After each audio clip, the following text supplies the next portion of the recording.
Sveiki visi, dar kartą turėjau galimybės antrą kartą palyginti Vadimo Daką. Jisai pas mane atvažiavo, kad perduočiau žmogui Šiauliuose, bet šitas Dakas jau buvo padarytas 1543 jau su 2 maitinimo trafais šaltiniais. Dabar sunku pasakyti, nes šalia nėra sugretinta, bet man pasirodė, kad jisai skambėjo su 2 trafais dar šiek tiek geriau. Dar daugiau atsirado tembrų. Padariau dar gilesnį perklausą, pasistačiau šalia 1541 savo Daką, kurį jūs matote čia.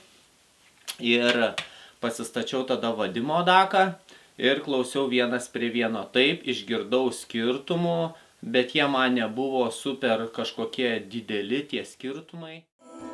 Į mano miestą bandantį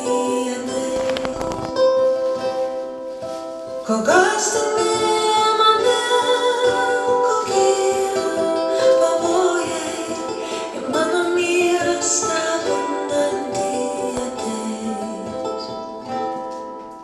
Išsaugoti reik rudens begarsę tylumą, be bombų švilpesio kraujuotų pelenų. Ateisiu aš pavasario, prisekti prie kiekvienų namų, prie durų kiekvienų. Ateisiu aš pavasario, prisekti prie kiekvienų namų, prie durų kiekvienų. 1543 pasirodė, kad balsas šiek tiek, ypač moteriškas, toksai saldesnis, natūralesnis. Gal šiek tiek draivas, žemi dažniai buvo geresni ant 1541. Prie durų kiekvienų. Ateisiu aš pavasario, prisekti prie kiekvienų namų, prie durų kiekvienų. Ateisiu tyliai, niekas negirdės. Ramiai, ramiai, lyg šaltas gatvių vėjas, lyg plazdanti plevenimą kregždės, ant slenksčio žodį virpantį padėjus. Lyg plazdanti plevenimą kregždės, ant slenksčio žodį virpantį padėjus. Pušų viršūnėse rudens naktis sustojo, man uždengė akis delnais juodais. Kol gąsdini mane, kokie pavojai, į mano miestą bandantį ateis. Kol gąsdini mane, kokie. Ir vėl šiek tiek skiriasi, bet ir ne veltui yra tai broliški Dakai, Philipso kūrinys, jie yra šiek tiek ir panašus. Bet kiekvienas turi savo šiek tiek nedidelį braižą. Paklausykite, ką Vadimas sako apie šitą Daką ir jo nuomonė visiškai skiriasi nuo mano. Ne, panašiai, bet ne visiškai kitaip. Žinok, sakau, jis daugiau į babinniką panašus. Žinok, pakūriau aš 15 kem 3 galų gale. Jis visiškai skamba ne taip, kaip kem 1. Čia tu nežinau, kaip tu tai išgirdai, bet visiškai kitaip. Jis daugiau panašus į 40. Balsas labai geras. Aukštų užtenka, boso nedaug, bet žinok, va skamba kaip babinnikas. Va, jis dar aš ten įdėjau jam operaconikus tokius, žinok, vapšė lietus, op 4-2. Tai, aš klausau ir žinok, jisai tikrai skamba kaip 40. Aš dabar sėdžiu ir galvoju, nafiga audio not tokį paprastą daką su tokia maža skiriamoji giba, dar jungia lempą, kad dar sumažinta skiriamoji giba. Ir chebrai patinka. Aš dabar sėdžiu ir galvoju, kaip čia taip gaunasi, gal mes kažko negirdim.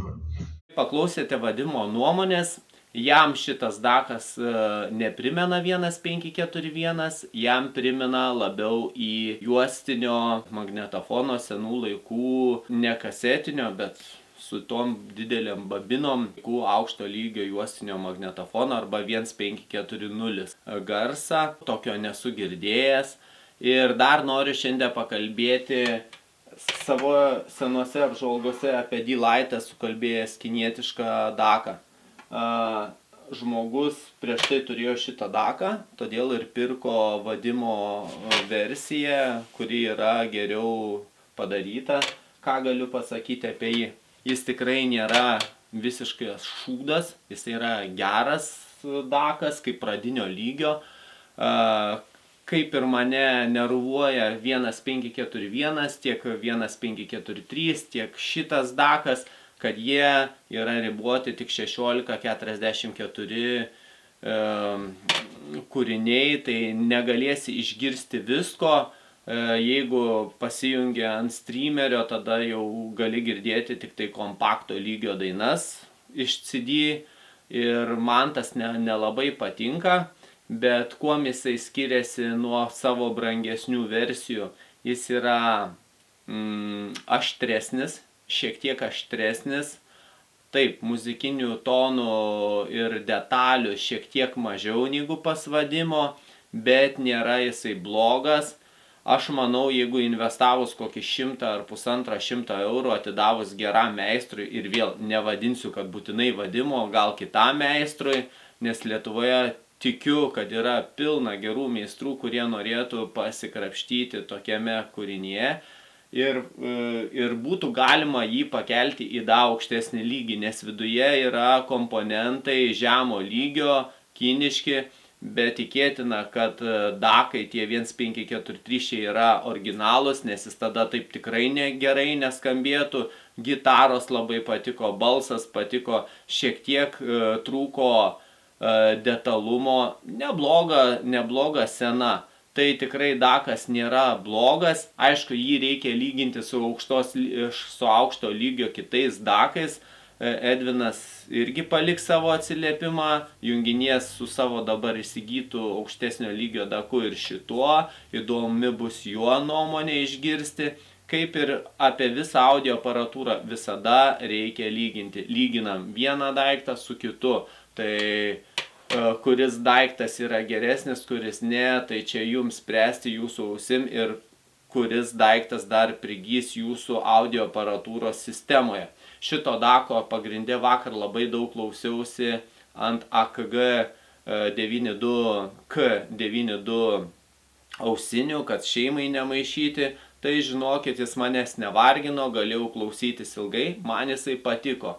Bet aišku, aš turiu daug aukštesnio lygio dakų, tai manęs jisai kaip ir nedomina, bet už ką galiu pagirti kiniečius, man šitas dizainas, žinokit, kad ir ta dėžutė visai nieko. Jeigu persidariu šitą daką į komplektuojančias aukšto lygio dalis ir palikus šitą dėžutę vietoje, žinokit, neblogas variantas. Ir sakė šitas savininkas Edvinas, kad jis ant išėjimo tik pakeitė, lyg tai bijau sumeluoti, jeigu ką komentare tegu parašė, įvimas kondensatorius. Ant išėjimo kiti palikti originalus vimos, aišku, plėveliniai. Bandė šitai pagerinti kokybę, nes žmogus irgi mėgsta su lituokliu paeksperimentuoti, bandyti pagerinti kokybę. Tai bet aš šitą daką, jeigu būčiau savininkas, išnarpliočiau visiškai, išimčiau visus kiniškus neaiškios kilmės kondensatorius elektrolitinius, padaryčiau normalų maitinimą, ten yra Aircore, kad ir pigus, bet neblogas trafas, tai jį palikčiau, o visą plokštę duočiau savo draugui perinkti iš Vilniaus, Jūs turite savo kitų draugų ir šitas dakas tikrai būtų neblogas kolekcijai, bet tokio kaip vieno aš nenorėčiau turėti, todėl kad, kaip ir sakau, 1644 man jau nebelabai tenkina, nes kitas iki sėdžiu volumijo junginėjau savo streamerį ir man tai erzina, kai reikia rinktis kitą dainą, negaliu klausytis bet ko. Tai iki kitų kartų stebėkite mus, dėkite laiką, parašykite komentarą, negailėkite, jeigu vaizdo turinys, video turinys jums patiko, motyvuokite mus bent jau savo gerų žodžių, gerų sakinių, nes rašome, darome video projektėlius ir iš jūsų nesulaukiame jokių komentarų. Tai jeigu patiko, parašykite savo trumpą bent nuomonę ir taip sukelsite tiek YouTube'o, tiek Facebook'o peržiūrų skaičių. Ką mūsų sekėjai, iki kito karto, čiau hebra. Taigi šitas dakas tikrai neblogas, kaip pradinio lygio už savo kainą jis atgroja. Iki.